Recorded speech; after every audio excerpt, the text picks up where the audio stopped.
dan yang saya hormati, saya banggakan rekan-rekan media di Provinsi Bali ini yang sudah berkumpul pada pagi hari ini. Mudah-mudahan kita semua diberikan kesehatan dan juga keberkahan di dalam pertemuan Balinomics ini.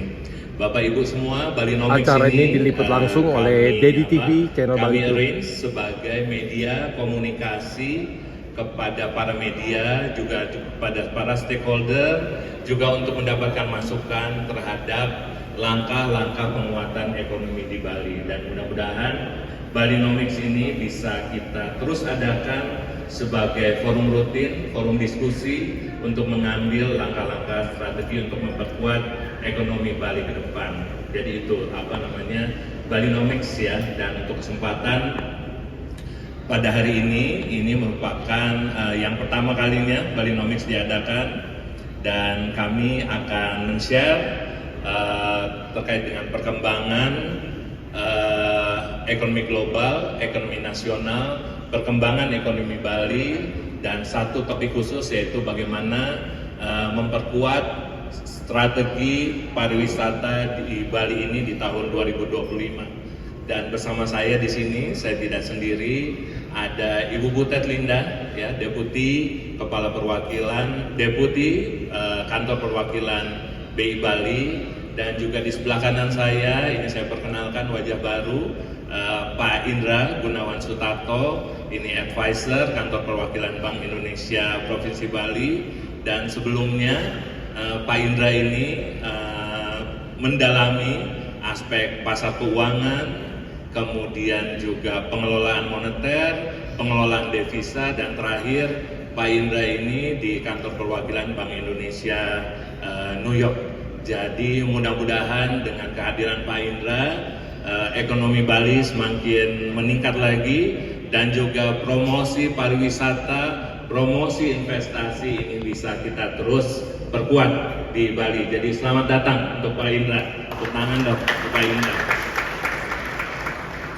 Dan juga di sini bersama saya ada Pak Agus Agung. Terima kasih Pak atas kehadirannya. Saya rasa topik pada hari ini update perekonomian, kemudian bagaimana kita memperkuat langkah-langkah perekonomian di Bali di tahun 2025 tidak akan lengkap kalau kita juga tidak di-brief bagaimana strategi ke depan untuk memperkuat pariwisata di Bali. Terima kasih, dan sekali lagi tepuk tangan dong untuk Pak Gus Agung atas waktunya.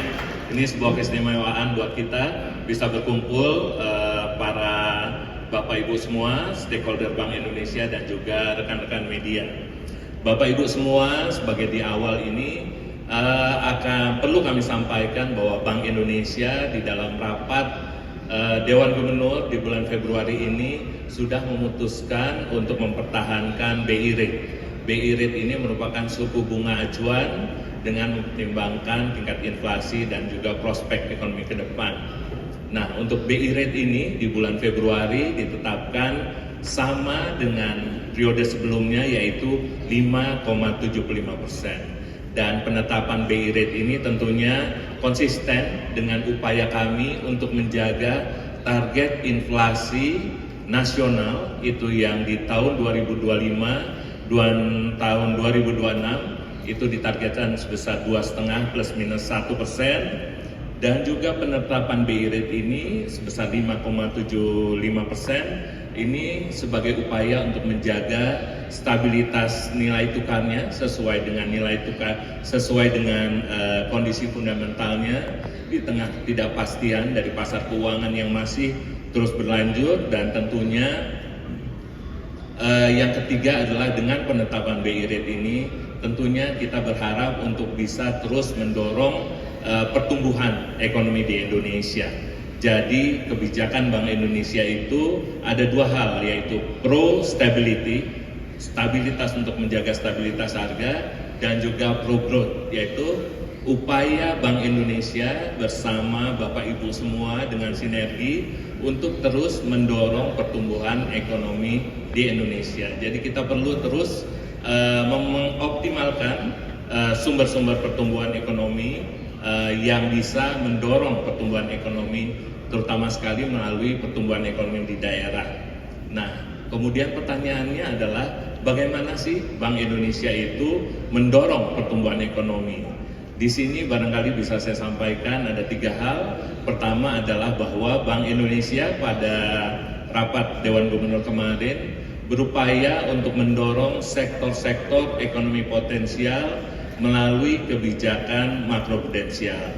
Jadi di dalam RDG kemarin itu ditetapkan bahwa Bank Indonesia memberikan insentif kebijakan makroprudensial dari yang sebelumnya 4% kemudian ditingkatkan menjadi 5%. Ini tentunya searah dengan upaya kita untuk mendorong sektor-sektor ekonomi potensial, terutama sekali yang prioritas, dan juga mendorong sektor ekonomi yang bisa menciptakan lapangan pekerjaan.